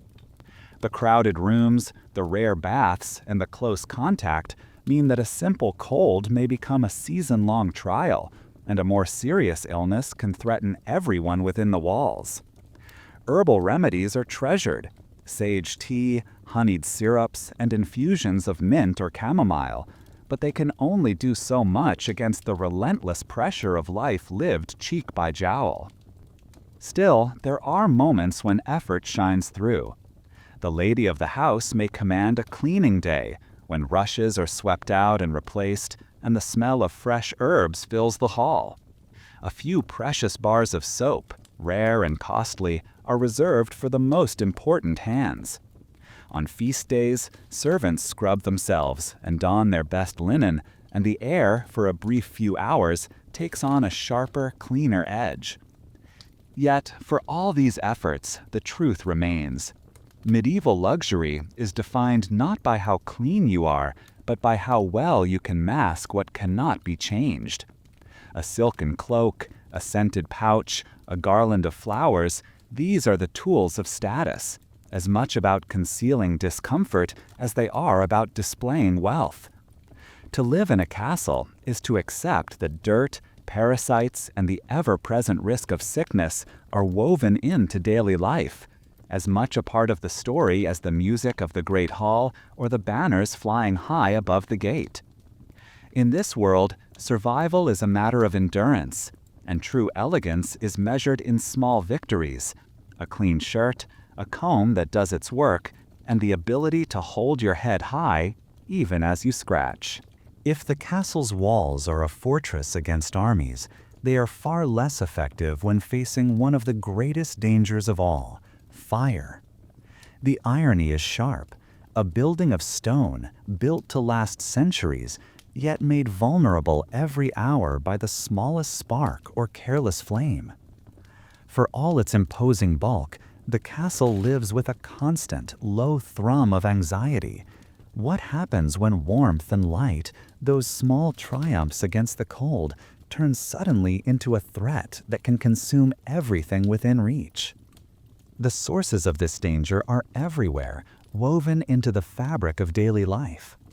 Candles and oil lamps flicker in every chamber, carried by children and servants along narrow, twisting corridors, their flames straining against the chill, but always threatening to stray. A dropped taper, a gust of wind through an open door, a snuffed candle left too close to a pile of rushes, any one of these can be the beginning of disaster. The kitchens, those vital, bustling hearts of the household, are a chaos of open hearths, flying sparks, and bubbling pots. In winter, every effort to heat the hall means a dozen more fires burning at once, flames hungrily licking at logs, while embers drift unseen into corners filled with straw and scraps of cloth. Rushes, that staple of medieval flooring, cover every room, dried reeds scattered for comfort and cleanliness, but ready to burn at a single careless moment. Beds are heaped with straw and wool, tapestries line the walls, and wooden beams stretch overhead, dry and seasoned by years of smoke. The more impressive the chamber, the more dangerous its furnishings can be: velvet drapes, feather pillows, all precious but frighteningly flammable. The household lives with this knowledge woven into every routine. Children are taught to respect flame from the moment they can toddle. Servants are drilled in how to douse an errant fire with sand or water, and the locations of wells and buckets are known to everyone. In some castles, fire watches are established, servants tasked to patrol the halls at night, checking each candle and hearth before the house settles into uneasy sleep. Yet, even with every precaution, accidents happen. A wind rattles a shutter and sends a candle tumbling. A cook, exhausted at the end of a long day, forgets to bank the kitchen fire. Sometimes the disaster begins quietly, a wisp of smoke rising from behind a wall, the faint scent of burning mist in the commotion of a feast. By the time flames reveal themselves, it can be too late. Panic spreads faster than the fire, with people shouting, dragging buckets, tearing down tapestries, and flinging them over the worst of the blaze. The stone walls protect from collapse, but inside, wooden stairs and galleries can become a labyrinth of choking smoke and confusion. In the aftermath, the damage is counted in lost stores, ruined furnishings, and sometimes in the sobering absence of familiar faces at the morning meal. Repairs are costly and slow, often taking months or years to restore what was lost. For days afterward, the smell of smoke lingers in every garment and every meal, a reminder of how fragile even the grandest life can be. This constant risk shapes the habits and customs of castle life. Doors are left unlatched so people can flee quickly. Valuables are kept near at hand, ready to be carried out at a moment's notice. Special prayers are offered for protection against fire, and the tales of past blazes are told and retold around the hearth, each story a lesson, each loss a warning. Yet, despite it all, life must go on. Candles are still lit at dusk, fires still kindled against the cold. The same flames that threaten destruction are also the sources of comfort, community, and survival. The castle's people move through their routines with careful attention, knowing that every day is a balancing act between light and darkness, warmth and ruin. They live always with a measure of respect for the quiet power that flickers at the heart of their home, a reminder that, in the end, it is not stone alone that keeps them safe, but vigilance, memory, and a willingness to move quickly when danger comes on the wind. In the world of the medieval castle, what you wear is not simply a matter of vanity or social standing. It's an endless ordeal, a test of patience and endurance as much as a display of wealth or status. Far from the elegant portraits painted centuries later, the daily reality of medieval fashion is one of layers upon layers, stiff fabrics, and the constant battle between comfort and expectation. If the cold and the noise do not wear you down, the clothes almost certainly will. Each day begins with the ritual of dressing, a process that is as much about survival as it is about style. For noblemen and noble women alike, the first layer is usually linen, a shift or shirt, meant to absorb sweat and, with luck, to keep the rougher materials from chafing delicate skin. Over this comes wool, thick and heavy, sometimes scratchy, always warming, but never quite enough to fight the castle's eternal chill. Trousers or hose for men, long gowns for women, each tightly laced and meticulously adjusted. In the winter, more layers are piled on, doublets, surcoats, lined cloaks, sometimes 2 or 3 at once. Every new garment means another chance for the seams to rub, the fabric to bunch, the skin beneath to itch and ache. For women, especially those of high rank, the ordeal is even more acute. Corsets or tight-laced bodices compress the ribs, forcing the back ramrod straight, making every deep breath an effort. Skirts are voluminous and heavy, dragging behind and catching on rushes, stairs, or stray dogs under the table. Sleeves billow wide, only to be caught indoors or dipped in broth at supper. In public, every movement is measured and graceful, not simply out of elegance, but because hurrying or bending awkwardly can expose far more than dignity can withstand. Even hair is not spared, twisted, braided, and wound into elaborate shapes, often beneath tight caps, veils, or hoods that trap warmth and itch with every turn of the head. Men fare little better. Their fashions are a patchwork of status and utility. Hose pulled so tight they creak at the knee, doublets laced and padded, tunics trimmed with fur or embroidery. Armor, when needed, transforms the wearer into a walking burden, the weight of chainmail or plate pressing down on shoulders and hips, biting into flesh if worn too long. Even ceremonial attire can be a torment, high collars that scratch the jaw, hats so tall and rigid they must be ducked under doorways, shoes so narrow they pinch the toes numb by noon. Children, too, are not spared. Young boys might be buttoned into stiff tunics and hose that itch and pull, while girls learn early to tolerate lacing and the long dragging skirts that mark their passage into adulthood. On feast days or visits from important guests, everyone is trussed and bundled even tighter, with extra pins, ribbons, and fastenings that seem designed as much for frustration as for beauty. Clothing is not merely uncomfortable, it is restrictive. Running, climbing, or even sitting cross-legged is difficult, sometimes impossible. Tasks that would take moments in simple clothes become drawn-out affairs, going up a staircase, mounting a horse, kneeling in chapel. And yet, to appear out of step with fashion is unthinkable. To be seen without the proper garments is to invite gossip, ridicule, or worse, suspicion of poverty or disrespect. The strangeness of medieval wardrobes extends beyond simple discomfort. Colors and fabrics carry meanings, some obvious, some secret. Purple signals royal favor. Green might suggest youthful romance, or, in the wrong setting, something mischievous.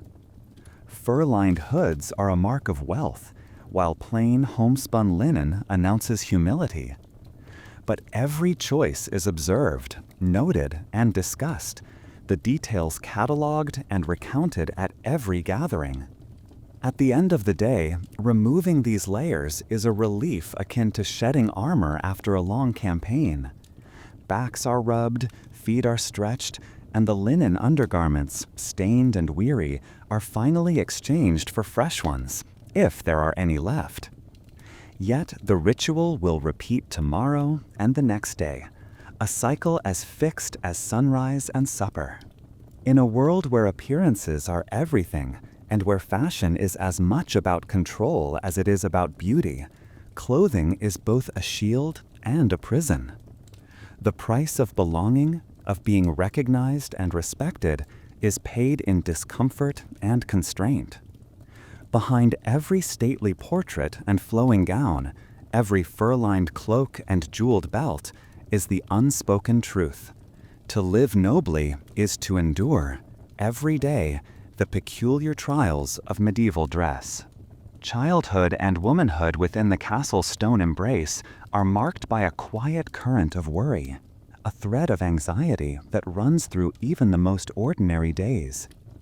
In a world where every privilege is hard-won and every comfort precarious, the lives of women and children unfold against a backdrop of challenges that demand both endurance and community. A constant negotiation with fate in which hope and fear are never far apart. For children, the castle offers both adventure and uncertainty. The shadowed corridors are alive with possibility. A forgotten staircase to explore, a secret nook behind a tapestry, a chance to join a kitchen raid for a stolen crust of bread. Laughter rings out in the courtyards and on the battlements, games of tag and pretend war echoing off the stone. Yet beneath these innocent pursuits lies a landscape of danger that even the youngest soon learn to sense. Illness arrives with the change of seasons or the arrival of strangers. Coughs and fevers sweep through crowded chambers, and a cold that lingers can set mothers and nurses whispering in fear. Children are reminded to wash their hands when water is available, and to avoid drafts, bad air, and strangers with pallid faces. Superstition is woven into every warning, and a simple amulet or a sprig of rosemary tucked into a pocket is as much a shield as any wall. Women carry a heavier burden. From girlhood, they are prepared for a life of service, stewardship, and sacrifice. Daughters are taught the arts of household management, how to stretch stores through lean months, how to mend linen and make medicines from herbs, how to comfort the sick and soothe the frightened. When a girl becomes a woman, a new world of anxiety opens. The constant risk of illness, the expectation of marriage, and, above all, the fear and hope bound up in childbirth. Giving birth in the castle is both a celebration and a trial. There are no doctors as we know them, no clinics or safe wards, only midwives, wise women, and the collective experience of mothers and grandmothers. When the time comes, the birthing chamber is sealed as a world apart. Only women allowed, the air thick with prayers, chants, and the scent of hot water and herbs. The process is unpredictable, sometimes swift and joyful, sometimes long and fraught with peril. Tales are whispered of difficult labors, of children born too soon or too late, of mothers who slip into exhaustion while the women around them do all they can with prayer and tradition. Every birth is a crossroads, every healthy cry a victory celebrated not with trumpets, but with tears of relief. The worries do not end when the child is born. Infancy is a season of vigilance, nursing, swaddling, checking for fever or rash, watching for signs of trouble. With little real medicine available, every remedy is improvised. Honey for a cough, chamomile for a stomachache, garlic to ward off evil spirits. At times, the family seeks the help of a village healer, her hands stained with roots and leaves, her words half wisdom, half magic. Some children thrive, others falter. Each loss leaves a mark that lingers in the quiet moments, whispered over hearth fires and carried like a stone in the heart. Community in these matters is everything. Women gather around each other in support, whether for a birth, an illness, or the unspoken grief of loss. They share recipes for poultices, tips for soothing teething babies, songs to lull frightened children to sleep. Even noble women, wrapped in privilege, know what it is to wait anxiously outside a sick room, to bargain with saints and light candles against the dark. A sisterhood of care and courage stretches across rank, linking kitchen maid to lady in a chain of shared experience. The customs of the castle provide what comfort they can. Special days are marked with rituals, herbs burned to cleanse a room, feasts held to thank a patron saint, gifts given to the women who risked the most and labored longest. Stories are told to explain what cannot be controlled, to reassure children who wake in the night with bad dreams or questions about why someone is suddenly missing from their world. Through it all, the women and children of the castle endure, buoyed by the knowledge that every joy is hard-earned, every sorrow softened just a little by the kindness and courage of those who stand together in the face of the unknown. In this world, resilience is born not of armor and weapons, but of patient care and shared strength, a quiet bravery that ensures life continues even in the shadow of uncertainty, and that hope remains, woven into the very fabric of daily life. Night in the castle arrives with a solemn certainty, settling over stone and soul alike. As the last embers die down and the voices of the day fade, a different sort of life awakens, a world of shadows, muffled footsteps, and thoughts that grow louder in the hush. For all its thick walls and sturdy gates, the castle offers little comfort against the particular anxieties that flourish after dark. Sleep comes as a blessing for some, but for many it is a hope chased but seldom caught. The first sign that the castle has surrendered to night is the dimming of lights. Candles are snuffed one by one, torches extinguished with a hiss. The corridors shrink into darkness, the great hall falls silent, and only the glow of the moon through narrow windows offers a tentative promise of safety. Yet, for those lying awake beneath heavy covers, the world outside those slits is as unknown and uncertain as the depths of their own minds. Insomnia prowls the halls, sometimes in the form of a restless lord pacing the floor, cloak trailing behind, eyes fixed on distant worries. Other times, it slips between beds in the shared chamber, where each sleeper tosses and turns, caught in a private struggle with the cold, the discomfort, or the worries that creep in when the bustle of the day gives way to solitude. Children whisper to each other, convinced they hear the sigh of a ghost in the passage or the scrape of a rat behind the wall. Servants rise quietly to tend to an ailing child or to check that the last fire is safely banked, their soft steps adding to the subtle, ceaseless soundtrack of the night. The castle at night is alive with small sounds. Water drips somewhere deep in the kitchens.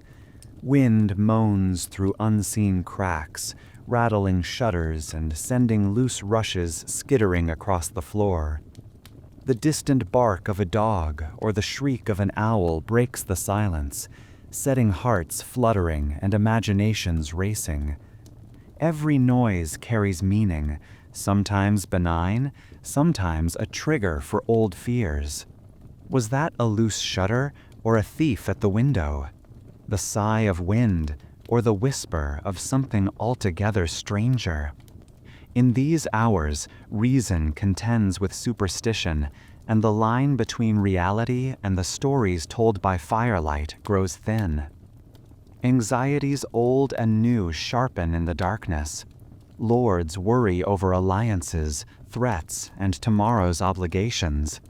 Ladies lie awake, replaying a conversation, wondering if a word or glance might shift a delicate balance. Servants fret about the next day's chores or the health of a family member in a distant village. Children dream anxiously, sometimes crying out in the night, their fears soothed by a gentle hand or a softly murmured prayer. In the stillness, even the bravest cannot entirely escape the sense that something unseen might be moving through the halls, a legacy of tales told for generations, of ghosts and omens, of unfinished business that refuses to rest. Yet, alongside the worry, hope flickers, quiet but insistent. Night is a time for prayers whispered into the darkness, for silent vows and tentative dreams. Some find solace in the soft breathing of those nearby, in the knowledge that they are not alone in their wakefulness. Others focus on the future, on plans and promises waiting for the dawn. A noble child may count the stars and wish for adventure. A servant may dream of a kind word or a warmer bed. In the darkest hours, resilience is forged, an understanding that every long night is survived one moment at a time, and that daylight always returns, no matter how distant it seems. The castle, for all its noise and bustle by day, is a realm of contemplation by night. Its inhabitants, caught between fear and faith, learn to weather both, the restless, unanswered questions and the small certainties that make life bearable. When the morning finally comes, it finds the castle both tired and renewed, its people ready to face whatever comes next. For in this ancient, stony heart, the night may bring unease and doubt, but it also teaches the quiet power of hope, one dream, one prayer, one dawn at a time. Within the sheltering walls of the castle, a strange truth holds sway. The greater the barrier against the dangers of the outside world, the more vulnerable the household can become to the shadows lurking within. Trust, already a rare commodity, is stretched thin by proximity, routine, and the constant churn of rumor. Here, every servant is an observer, every companion a potential conspirator, and every meal or message carries with it a silent question: who can be relied upon and who is merely waiting for their moment? Within the sheltering walls of the castle, a strange truth holds sway. The greater the barrier against the dangers of the outside world, the more vulnerable the household can become to the shadows lurking within. Trust, already a rare commodity, is stretched thin by proximity, routine, and the constant churn of rumor. Here, every servant is an observer, every companion a potential conspirator, and every meal or message carries with it a silent question: who can be relied upon and who is merely waiting for their moment? The servants who move through the castle's arteries, footmen, chambermaids, cooks, and stable hands, are everywhere, their presence so constant they sometimes become invisible. They tend the fires, prepare the food, launder the linens, and carry secrets from chamber to chamber, hearing what is whispered behind closed doors and seeing what others would prefer remained unseen. Their knowledge of the household is unrivaled. A good servant anticipates needs, but a shrewd one may use what they know for their own gain, or for the cause of someone else's ambitions. Suspicion seeps into daily life, growing with every minor mishap or misunderstood glance. A goblet set down and refilled without a second thought, a loaf of bread that tastes just a little too bitter, a ring or letter found out of place. Each of these can set nerves on edge. Poison is the great equalizer in a world where strength and steel dominate. It slips unseen into wine, onto a blade, or into the pages of a sealed letter. It requires no army, only access and intent, and so paranoia grows. Food tasters become essential for those of high rank, and loyal servants are treasured, but always watched, always tested. The threat is rarely named openly, yet its shadow lengthens across every meal and gathering. The arrival of a new servant is a cause for both welcome and watchfulness. An old servant, suddenly distant or sullen, may be the focus of hushed speculation. The kitchen is a crossroads of loyalty and opportunity. Here, friendships are forged, alliances whispered, and grievances quietly nursed. Sometimes a cook's assistant is found lingering where they shouldn't be, a maid accused of stealing a token or listening at a door. Sometimes these are innocent mistakes. Other times they are only the visible tip of a deeper intrigue. Conspiracies, when they are uncovered, reveal a tapestry of motives: greed, jealousy, the promise of advancement, or the pressure of blackmail from those outside the walls. Any of these can turn a trusted retainer into a threat. Sometimes the cause is simple: a lover's quarrel, a perceived insult, or an old debt repaid in secret. Other times, the ambitions of great families or distant powers reach their fingers into the castle, turning servants into agents of someone else's design. The response is as much about theater as reality. Punishments are public and severe, banishments, shaming, sometimes worse.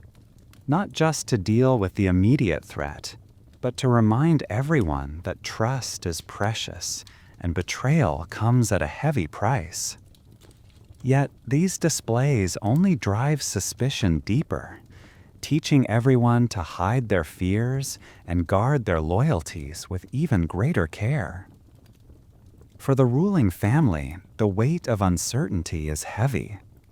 A lord or lady may retreat into smaller, better guarded quarters, limit their diet, or restrict their closest circle until the crisis passes.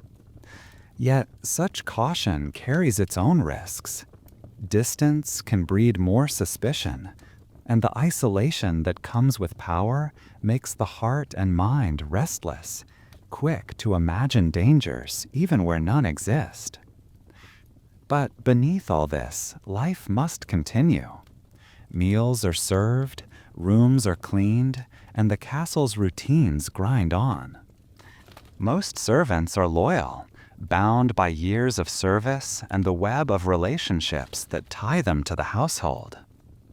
And yet, the fear remains, a quiet companion in every interaction, every trusting glance second-guessed, every act of kindness weighed against what might be lost.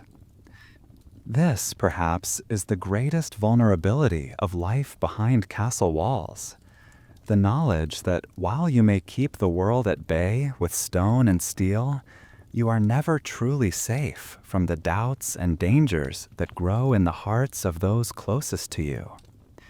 To endure is to learn the art of vigilance, to value trust without ever letting it become blind, and to accept that sometimes the greatest battles are fought not at the gate, but around the hearth, in the silent space between one heartbeat and the next. Beyond the imposing walls and echoing halls of the castle, a very different world unfolds. a landscape of fields, cottages, and small routines, shaped by the slow rhythm of the seasons and the demands of the land. Here, in the shadow of the fortress, live the peasants and farmers whose toil sustains everything within the castle's reach. Their lives are as distant from the stone luxury above as night from day. And yet, without their constant effort, no lord or lady could survive a single winter. The village is a cluster of thatched roofs and muddy lanes, a place where smoke rises from low chimneys at dawn and disappears into the evening mist. Most cottages are humble, wattle and daub walls, packed earth floors, a hearth for cooking and heat, a single shared room for sleeping, eating, and living. Privacy is even rarer than in the castle, but the boundaries between family and community blur easily. Neighbors share what little they have, from the labor of repairing a fence to a cup of last autumn's cider on a feast day. Every day begins with work. The first light finds men and boys in the fields, turning the soil, mending tools, tending to livestock that must be watered and fed before all else. Women rise with the sun to bake coarse bread, milk goats or cows, and set children to simple chores, gathering kindling, carrying water from the village well, watching younger siblings. Each task is part of a cycle as old as memory, repeated generation after generation, shaped by the rise and fall of the seasons. Spring brings hope and anxiety in equal measure, plowing, planting, prayers for rain, but not too much, and for warmth, but not too soon. Every hand is needed in the fields, and even the youngest children learn to scatter seeds, chase away birds, or weed between rows. Summer means long hours of labor, sweat on the brow, calloused hands, the sting of nettles and sunburn. But it is also a time of laughter, of gatherings in the village green, of songs shared during haymaking or at dusk when work is done. Autumn is a rush to bring in the harvest before rain or frost can spoil what has been so carefully tended. Wheat, barley, beans, root vegetables, everything is gathered, sorted, stored, or preserved with anxious care. The outcome of the harvest shapes the months ahead. A good yield means full bellies and perhaps a small coin saved. A bad one spells hunger, and the winter becomes a time of worry and rationing, of counting every loaf and scraping every pot. Life for the peasants is demanding, and comforts are few. Food is plain and repetitive: porridge, bread, beans, occasional scraps of meat or fish. Clothing is rough spun, patched, and handed down until there is nothing left but rags. Illnesses, when they come, are met with home remedies and hope, for healers and herbs are often the only medicine available. Yet, in their own way, these families are rich, in resilience, in the strength of kin and community, and in the satisfaction that comes from coaxing life from stubborn soil. Unlike the nobles within the castle, peasants know every tree, every stream, every stone in the path. They follow the rhythm of nature's clock, adjusting to the world as it is, not as they wish it to be. Festivals are precious, marking the end of sowing or the completion of the harvest, a wedding or a birth, a rare chance for music, dance, and the shared warmth of celebration. Tales are told by firelight, wisdom handed down with a wink or a warning, and children drift to sleep beneath roofs that let in the sound of rain and the promise of another day. There is hardship, of course, and plenty of it. Famine, illness, and the whims of weather can undo a year's labor in a single night. Taxes must be paid, a portion of every harvest delivered to the castle, and in return, the peasants look for protection when times are troubled, hoping the Lord's promise to defend them is more than just words. Yet for all the burdens, life beyond the castle walls holds a kind of freedom. The land offers both challenge and opportunity, and the bonds of community are strong, forged by necessity and choice alike. In the quiet before dawn, or the hush that follows the day's end, there is room for pride in what has been accomplished, in fields well tended and children well raised. The castle may loom high above, a symbol of power and permanence, but the real foundation of its world is here, in the humble village, in the untiring hands of those who call the land home. The land is both a challenge and a teacher, and those who work it, the farmers and villagers beyond the castle's shadow, have become its patient students over generations. Here, survival is a craft as much as a struggle, shaped by a deep, almost instinctive wisdom, the kind that cannot be learned from books or decrees, but only from a lifetime of watching, trying, and remembering. The earth gives little without effort, and yet with care and cleverness, it gives enough. Each year, the cycle begins anew, with plowing and planting guided not by calendars, but by the signs in the sky and the feel of the soil beneath one's feet. The farmers have their own science, passed from parent to child. When to turn the furrows, how to tell if the coming rain will nourish or drown, which seeds are hardy, which patches of ground are best left fallow so the land might heal itself.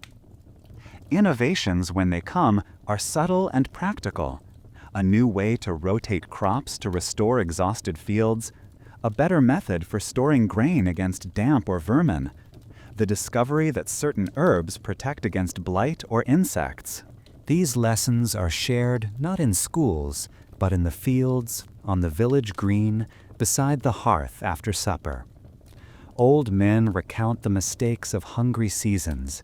Women teach their daughters how to spot the first sign of disease in a bean plant or the right moment to harvest leeks. Children learn as they watch how to graft a fruit tree, how to use ash to sweeten the soil, how to dig drainage channels that will keep the barley safe in a storm. Each generation adds its own improvements, tiny changes that, over time, make the difference between plenty and want. Community is at the heart of this magic. No one family can hope to do it all alone. When it is time to bring in the hay or gather the wheat, everyone turns out, neighbors working shoulder to shoulder, sharing tools and labor, laughter and worry. The fields are full of hands and voices. The work, though grueling, becomes a kind of celebration. If someone is sick or struggling, the others help without question, knowing that fortune, like the weather, can turn for anyone. In the hardest winters, when the stores run low, the village finds ways to share, to stretch a pot of soup a little further, to make a loaf last another day. The farmer's wisdom extends beyond the fields. They have a keen sense for the turning of seasons, the migration of birds, the slow rhythms of the woods and rivers around them. Superstition and practical knowledge go hand in hand. A rowan branch above the door for luck, a carved charm to keep away illness, rituals to honor the first and last sheaf of grain. Some say these customs are magic, but to those who live by them, they are simply part of the pattern, ways of giving thanks and asking for mercy from the land and the mysteries it holds. In this world, hunger is an ever-present risk, but it is also a problem to be solved, together. Granaries are built not just for one family, but for all. A surplus in a good year is saved with care and shared in a bad one. When famine does strike, as it sometimes must, the memory of old solutions, how to make a broth from nettles, which wild plants are safe, how to fish or trap small game, keeps hope alive. It is this ingenuity, this spirit of collective endurance, that turns survival into something almost miraculous. As the years pass, the fields see new faces, children growing tall, elders stepping back, traditions shifting just enough to meet changing times. The tools improve, the knowledge deepens, but at heart the magic remains the same. A faith in the land, in each other, and in the ability to adapt, endure, and thrive. In their quiet, unheralded way, The villagers and farmers are the true keepers of the castle's fate. Their hands coax life from the earth. Their wisdom weaves security from uncertainty, and their shared labor builds a foundation stronger than any stone. In the simple act of growing, harvesting, and sharing, they reveal the deepest magic of all, that together, generation after generation, they can turn the threat of hunger into the promise of another spring. Time in the medieval countryside is measured not by clocks or edicts, but by the slow, steady turning of the natural world. The castle may keep its schedules, and the church may ring its bells, but for most who live beneath the open sky, life is organized by the changing seasons, each bringing its own demands, hopes, and stories. Every month, every day is woven into a tapestry of tradition, rituals inherited from ancestors and adapted with every generation, marking not just the passage of time, but the meaning of existence itself. Spring arrives as a fragile promise, shaking off the last shreds of winter with cautious hope. The fields come alive with activity, plowing, sowing, mending fences battered by storms. All hands are needed for the planting, each seed a wish for the coming year. The air is full of birdsong and muddy boots, the first wildflowers trampled by the work of renewal.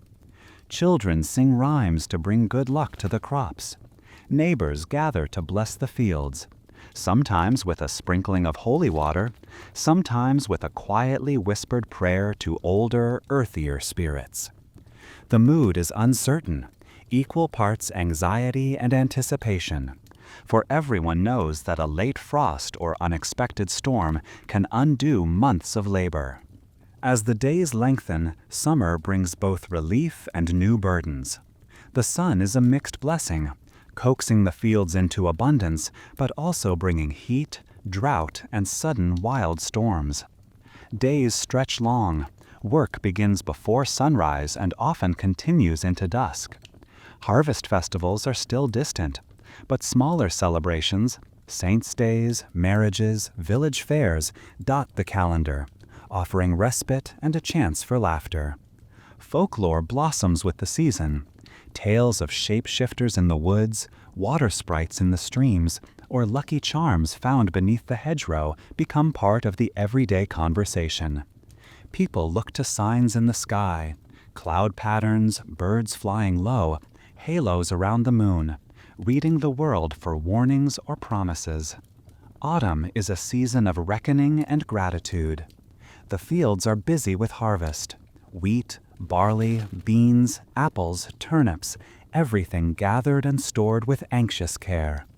Families give thanks, sometimes with a simple meal, sometimes with a bonfire that lights up the village square. Ancient customs come to the fore, offerings for a good winter, dances to mark the end of the busy season, quiet moments of remembrance for those lost during the year. The air is sharp with smoke and the scent of ripe fruit, and every cupboard is inventoried, every root cellar checked.